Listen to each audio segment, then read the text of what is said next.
أشهد أن لا إله إلا الله وأشهد أن محمدا عبده ورسوله.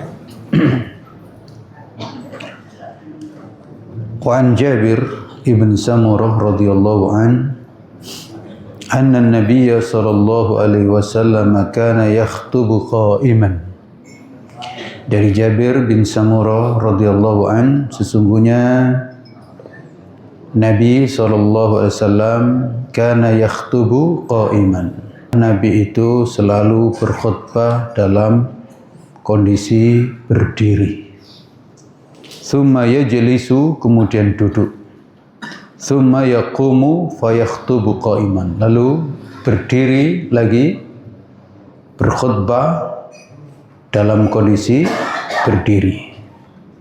Faman amba'aka annahu kana yakhtubu jalisan, maka barang siapa yang mengabarkan bahwa Nabi itu berkhutbah dalam kondisi duduk, faqad kadzab, maka berarti dia dusta. Rawahu Muslim. Hadis diriwayatkan oleh Imam Muslim. Hadis ini memberikan pelajaran kepada kita bahwa khutbah adalah merupakan syarat atau rukun dalam pelaksanaan salat Jumat. Dan memang di antara keistimewaan salat Jumat di hari Jumat itu ada khutbah ini. Yang kedua, khutbah itu dilakukan dalam kondisi berdiri, bukan duduk, bukan seperti ini, ya, tapi berdiri. Bisa bertekan di mimbar yang disediakan, atau bertekan dengan tongkat, atau dengan busur panah. Yang penting khutbah itu berdiri, dan itu menunjukkan khutbah itu sungguh-sungguh serius, tegas, dan jelas. Khutbah di hari Jumat itu 2 kali. Pertama berdiri, lalu kemudian duduk, lalu berdiri lagi, dan berakhir dalam kondisi berdiri itu. Jadi khutbahnya 2 kali. Termasuk ini juga menjadi dasar hadis ini oleh sebagian ulama bahwa memang khutbah itu secara keseluruhan 2 kali. Khutbah Idul Fitri, Idul Adha. Itu berdasarkan hadis ini, dan ini yang dipakai oleh jumhurul ulama, itu khutbahnya 2 kali. Tapi karena sebagian memahami bahwa hadis ini adalah terkait dengan khutbah Jumat, maka khutbah Jumat yang 2 kali, sedangkan nanti ada hadis terkait dengan khutbah Nabi di Idul Fitri atau Idul Adha, itu tidak ada duduk, tapi beliau melakukan khutbah di kalangan kaum lelaki, lalu kemudian Nabi bergeser khutbah di kalangan perempuan. Karena kemungkinan kondisi sangat luas, banyak, dan yang di belakang tidak mendengar, maka Nabi bergeser ke belakang. Itu dulu. Karena pengeras belum ada. Nah, kalau sekarang pengeras kan ada. Berikutnya. Wa an Jabir ibn Abdullah radhiyallahu an qala, dari Jabir ibn Abdullah radhiyallahu an qala, dia berkata, kana Rasulullah idza khataba ihmarrat ainah. Adalah Rasulullah apabila berkhutbah itu merah kedua matanya. Wa ala sautuhu, dan keras suaranya, tinggi. Tidak slow, tapi tinggi. Wastadda ghadabuhu, dan tampak ada emosinya. Emosi, jadi membawa emosi. Hatta ka'annahu mundiru jaisin, sehingga tampak seakan-akan sedang mengomando pasukan. Orang mengomando pasukan itu kan pasti tegas, nggak mungkin siap, nggak mungkin gitu kan, pasti siap, kan gitu. Jadi seperti mengomando perang. Yaqul, Nabi bersabda, sabbahakum wa massakum. Ya, ini ucapan siap, semuanya begitu. Wa yaqul amma ba'd. Lalu kemudian ada ucapan amma ba'd. Maka biasanya para khatib itu ada ucapan amma ba'd. Lalu beliau bersabda, fa inna khairal hadithi kitabullah. Maka sesungguhnya sebaik-baik ucapan hadis ucapan kitabullah adalah kitabullah, yaitu Al-Quran. Wa khairul hadyi hadyu Muhammadin sallallahu alaihi wasallam. Dan sebaik-baik petunjuk adalah petunjuk Muhammad, Nabi Muhammad sallallahu alaihi wasallam. Wa syarrul umuri muhdatsatuha. Dan seburuk-buruk perkara itu adalah perkara yang diada-adakan, artinya perkara yang mengada-ngada. Muhdas itu perkara yang mengada-ngada, yang tidak ada dasar, yang tidak ada kepentingan, yang tidak ada dalil, tapi diada-adakan.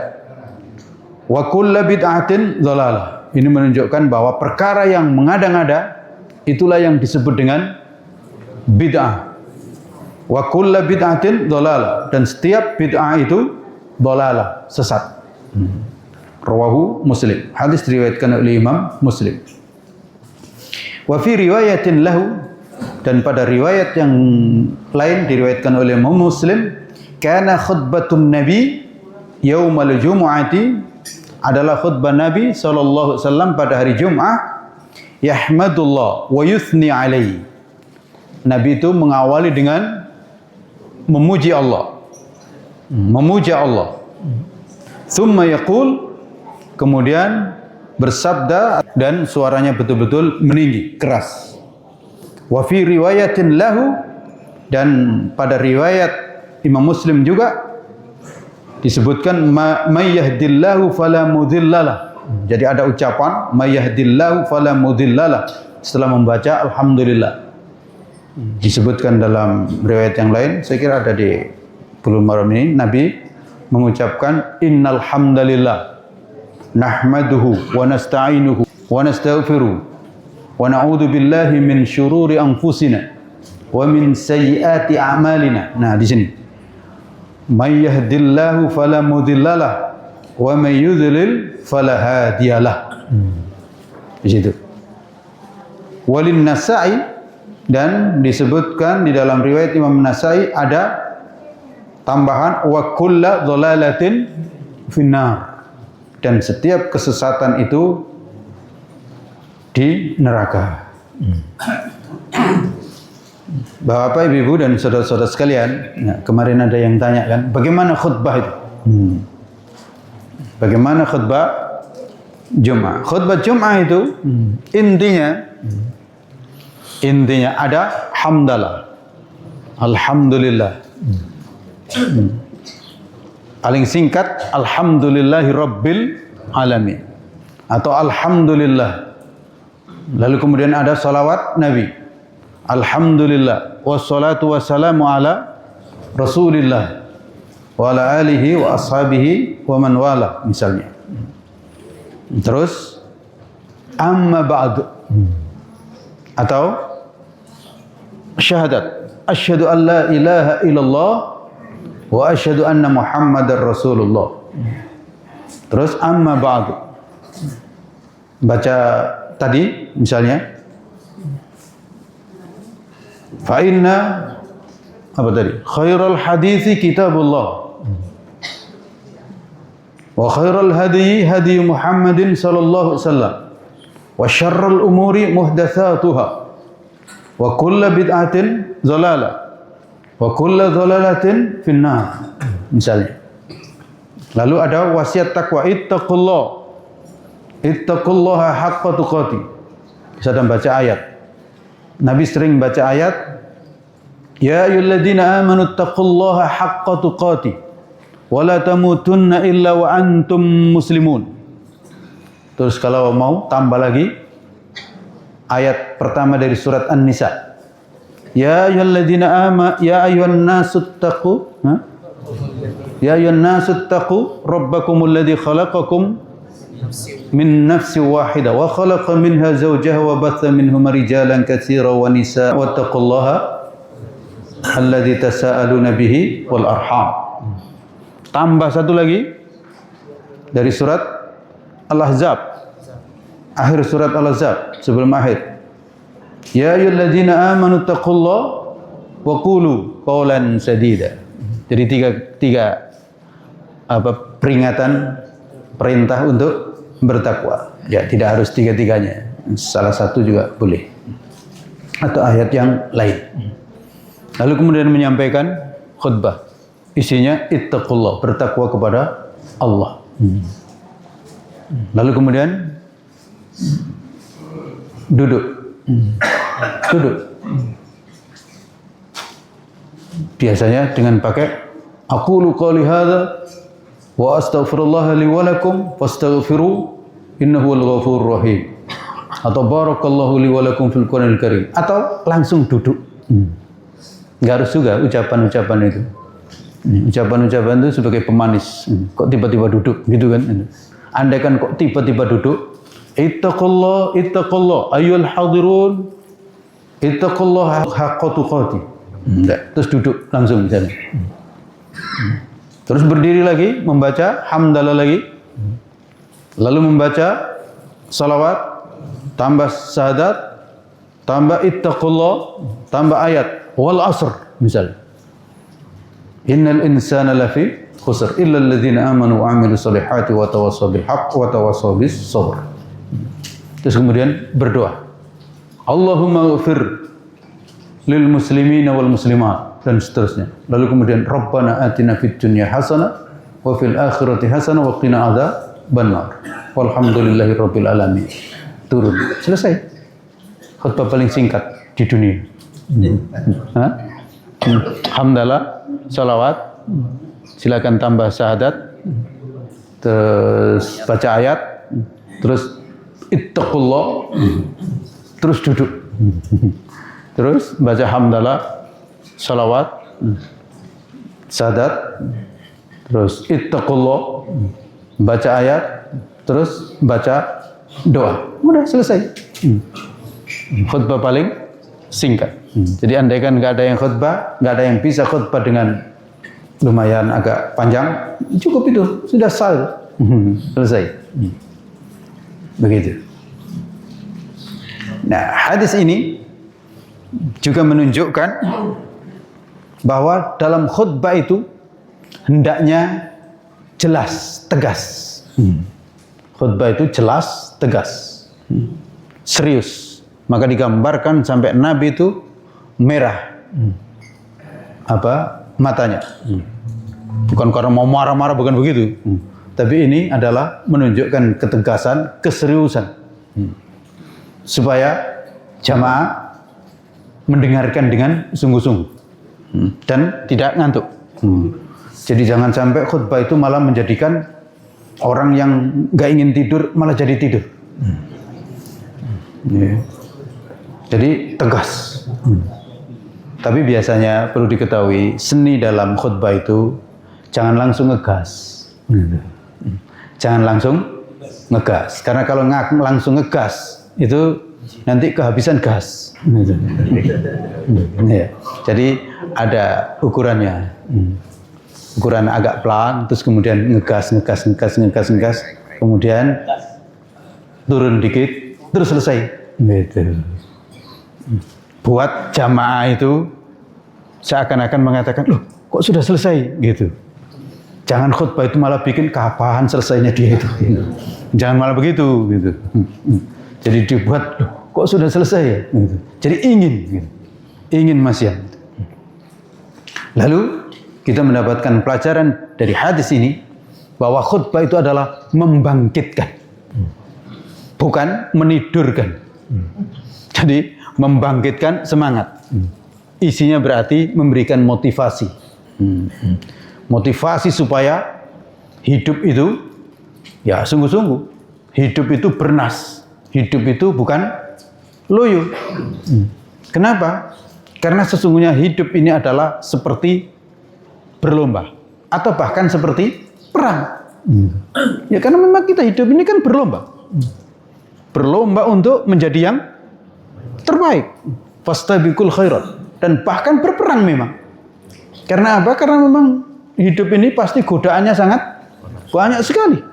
Ngajak kepada keburukan itu kan nggak sedikit. Bahkan yang ngajak kepada keburukan lebih banyak dan lebih semangat. Bapak, ibu-ibu dan saudara-saudara sekalian, itu yang ngajak kepada keburukan dari dulu. Itu lebih banyak, dan lebih semangat. Itu. Jadi yang ngajak kepada keburukan itu lebih banyak, lebih semangat. Apa lagi? Dananya lebih kuat. Dananya lebih kuat. Apa lagi? Hah? Hah? Lebih menyenangkan. Apa lagi? Hah? Lebih sering, itu lebih banyak. Itu. Jadi itu dari dulu perlu diketahui. Yang ngajak kepada keburukan itu jangan dikira nggak ada semangat. Justru semangatnya besar sekali. Sampai nggak tidur. Orang-orang rata-rata yang mengajak kepada keburukan itu sampai begadang. Rela nggak tidur. Terus bersemangat, mempersiapkan, merancang, pakai rancangan. Terus lebih banyak. Terus juga dananya banyak, dikerahkan. Jadi jangan dikira orang-orang yang berbuat buruk itu nggak modal, bermodal. Bermodal. Dan yang mensupport juga banyak. Di situ. Oleh karena itu, maka kita yang berada dalam kebaikan berarti gimana? Kalau kita tidak sungguh-sungguh dan kita tidak mengerahkan kekuatan kita, tidak juga mengerahkan segala daya dan upaya, maka kita ya sulit menang. Sulit menang. Termasuk kalau kita juga tidak selalu ngajak. Karena kalau kita sendirian, itu kan kita susah. Gampang kalah. Oleh karena itu kalau mereka ngajak, maka kita juga harus ngajak. Hanya saja persoalannya kita nggak ngajak-ngajak. Ya kan itu. Orang lain kalau ngadakan konser gimana kira-kira? Sebulan sebelumnya sudah dirancang dan ditebar pamflet di mana-mana, termasuk iklannya di mana-mana. Iklan itu kan besar biayanya, besar sekali biaya iklan itu. Dan kenapa kok mereka itu mau mengeluarkan biaya untuk iklan? Kenapa? Karena mereka mengerti dalam teori manusia ini, sesuatu yang buruk itu bisa berubah menjadi baik karena persepsi. Nah, persepsi itu berubah karena informasi yang diulang-ulang. Iya. Begitu. Rokok itu enak. Itu karena diulang-ulang informasi bahwa rokok itu enak. Gaya. Persoalan informasi. Sehingga kemudian masuk ke benak, oh iya ya. Orang juga ngajak. Apalagi yang rokok itu sambil merem-merem. Sampai muter-muter. Siapa orang nggak tersihir? Termasuk makan mie. Ya kan? Kenapa anak-anak kita itu tertarik makan mie? Karena nengok iklan yang makan mie itu sambil merem-merem. Dan itu terus-menerus. Terus-menerus. Begitu. Oleh karena itu, jangan heran kalau suatu saat nanti 6 tambah 10 itu memang berubah jadi 17. Karena diulang-ulang berita itu. Iya kan? Apalagi yang mengatakan itu orang terpandang. Iya. Begitu memang. Jadi sesuatu yang buruk itu bisa menjadi baik gara-gara informasi.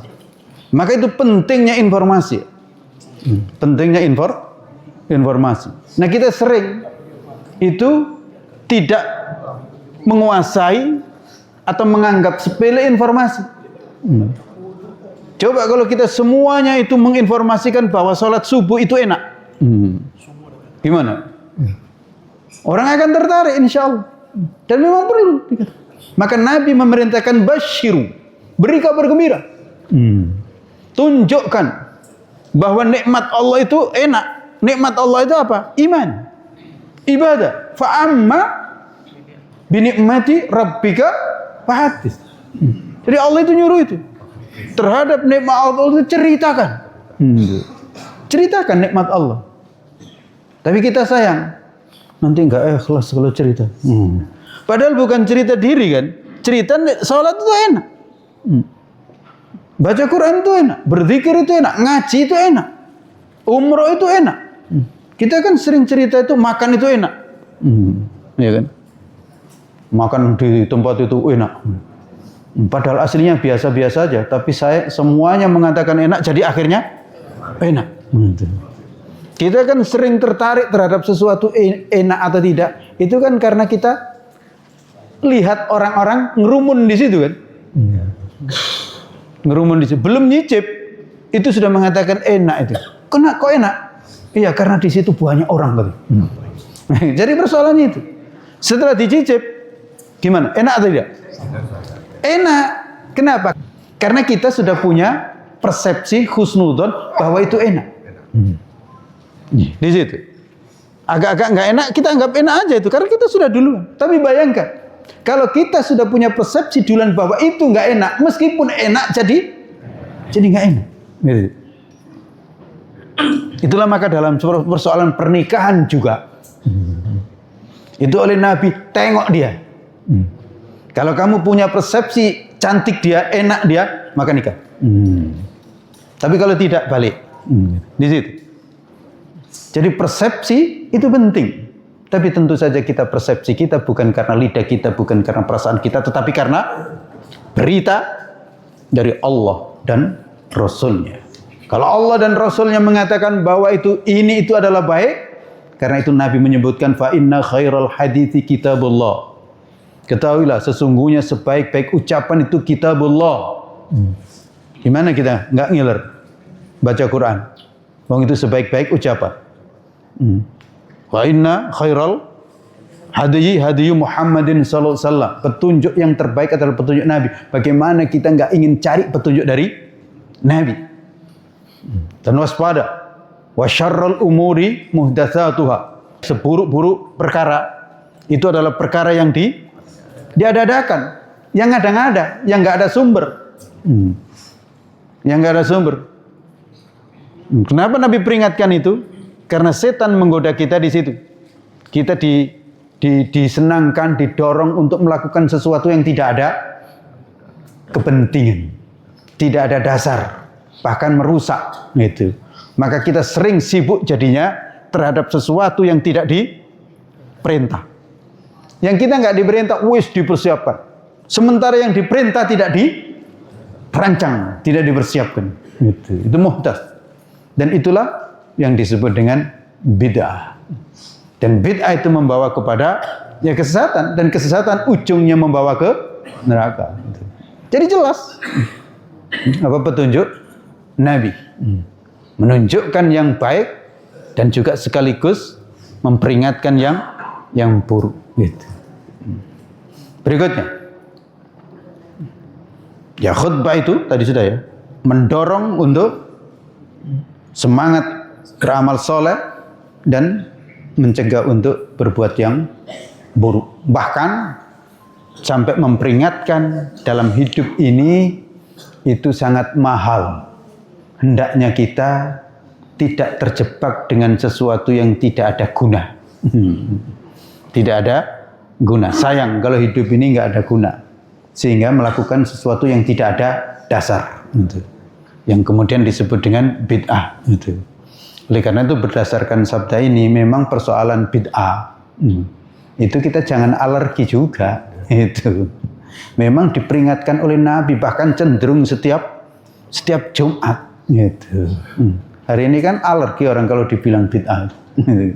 Ya bid'ah memang. Dan cenderung yang namanya bid'ah itu adalah madhmumah, buruk, gitu.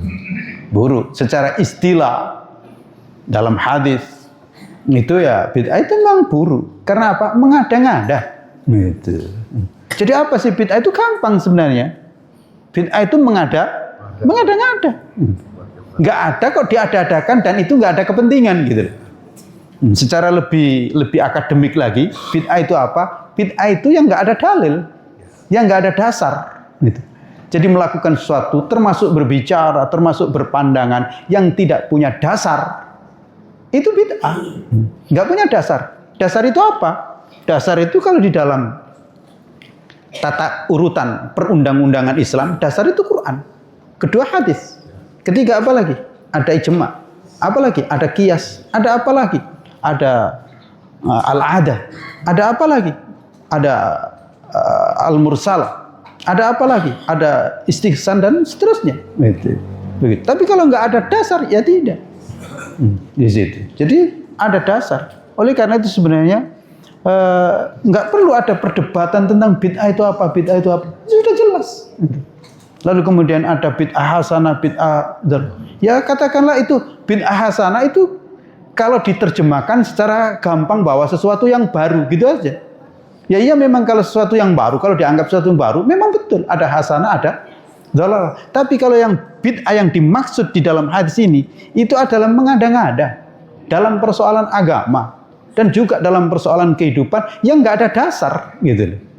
Tapi kalau kita melakukan sesuatu itu ada dasar, ada kepentingan dan ini jelas, maka itu bukan bid'ah. Di situ. Itu saja sebenarnya persoalannya itu. Oleh karena itu misal ada perayaan apa ini? 1 Muharram. 1 Muharram kan ini kan? Menurut kalender global 1 Muharram. Tapi menurut kalender NU belum, besok baru 1 Muharram. Iya. Tadi malam NU itu ru'yah, nggak kelihatan hilal itu.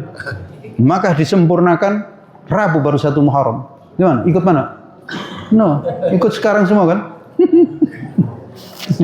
Itu masih itu. Cuman karena ini persoalannya nggak begitu nggak begitu kayak puasa Ramadan atau Idul Fitri, jadi nggak begitu kedengaran, ya kan? Nggak semua tahu kan? Saya baru tahu tadi kalau ternyata menurut NU itu Rabu 1 Muharram. Karena saya tengok kemarin katanya maghrib kemarin ru'ya dan nggak kelihatan, gitu. Padahal menurut hisab juga itu kalau di wilayah barat Sumatera sampai Aceh itu sudah sangat memungkinkan, gitu. Tapi memang di Indonesia bagian timur memang agak susah untuk dilihat, gitu. Tapi kalender global menetapkan, apalagi di Mekah sudah dipastikan memang terlihat, gitu persoalannya. Gimana? Mau global, mau lokal? Lokal. Global sekarang, besok lokal.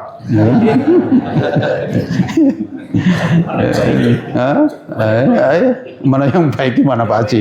Ya, kan? Ya. Tapi karena persoalannya memang ini, ya 1 Muharram ini tidak ada ritual tertentu, maka ya memang nggak begitu jadi masalah. Nah, di situ. Oleh karena itu siapa yang menjadikan misalnya perayaan 1 Muharram sebagai ritual tertentu, kayak 1 Syawal, jadi bid'ah, gitu loh. Itu persoalannya. Tapi kalau kita sekedar misalnya 1 Muharram itu adalah acara mengingatkan masyarakat. Kita sekarang sudah masuk 1 Muharram, Bapak dan saudara-saudara sekalian, mari kita tingkatkan ibadah kita, ya kan? Untuk kita evaluasi pekerjaan-pekerjaan kita, kehidupan kita, kita ngaji, kita ya nggak apa-apa, gitu. Jadi apa kegiatannya itu? Gitu. Tapi kalau kegiatannya ta'lim, pengajaran, dakwah, yang insya Allah nggak beda, ada dasarnya. Karena memang kita diperintahkan oleh Allah dan Rasulnya untuk selalu fadzakir, mengingatkan dan berzikir, mengingatkan, fadzakir fa inna dzikra tanfa'ul mu'minin. Dan andaikan ini merupakan nikmat, alhamdulillah kita masih hidup di 1 Muharram, maka kita ingat kepada Allah dan kita bersyukur kepada Allah, maka itu juga bagian daripada mengamalkan ayat wa dzkuru nikmatallah, ingatlah nikmat Allah. Lah kalau kemudian kita gelar misalnya pengajian akbar, itu juga perintah Allah karena kita disuruh untuk taklim. Tapi kalau kita buat acara yang kemudian disebut ini ritual khusus, nah itu satu sudah nggak benar, nganggap ritual, ya kan ritual. Ini kalau nggak diadakan bisa kualat semuanya, misalnya, itu, ya kan itu. Jadi ada ritual ta'abudiyah, ta'abudiyah padahal ini nggak ada nilai ta'abudiyah, lalu kemudian menganggap ta'abudiyah, lalu kemudian acara-acaranya juga cenderung ghair ma'qulil ma'na, nah, tidak bisa diterima secara akal kecuali diterima sebagai ta'abudiyah, gitu. Maka jadi bid'ah. Ditambah lagi kalau sampai kemudian ternyata hanya hura-hura, hanya hura-hura, nggak ada guna, nggak ada manfaat, apalagi kemudian ada nyanyi kanan kiri, gitu. Yang itu tidak dibenarkan, ya udah, itu mengada-ngada namanya, gitu. Jadi harus dipilah, gitu. Mulai dari niat, lalu kemudian pelaksanaan, gitu.